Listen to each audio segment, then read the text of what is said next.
Sosok penyanyi dangdut Saipul Jamil sontak jadi pembicaraan berbagai halayak. Usai dibebaskan dari kasus pelecehan seksual pada anak di bawah umur, Saipul langsung disambut secara mewah. Beberapa publik figur pun mengkritik, sebab kemunculan Saipul Jamil dari jeruji besi seakan dirayakan. Disambut secara mewah hingga ditayangkan pada stasiun televisi.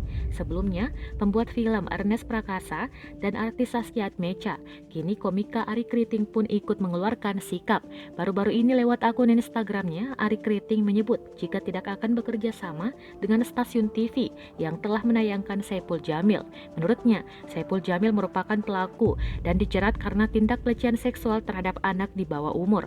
Tidak seharusnya disambut seperti seorang pahlawan. Ia pun dengan tegas menolak tawaran kerjasama dengan stasiun televisi yang telah menyiarkan Saipul Jamil. Penolakan itu ia sampaikan pada video di akun Instagram pribadinya @ari_kriting.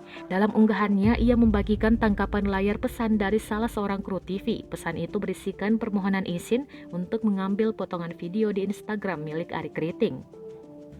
Tawaran tersebut langsung ditolak secara tegas oleh Ari Kriting.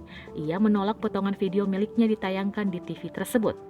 Kemudian Ari menyebutkan jika dirinya tidak rela jika karya digunakan di media yang memberikan ruang pada pelaku kekerasan seksual. Bukannya menolak rezeki, namun Ari percaya jika rezeki pasti selalu datang dari mana saja. Penolakan yang ia lakukan adalah bentuk perlawanannya terhadap pelaku pelecehan seksual.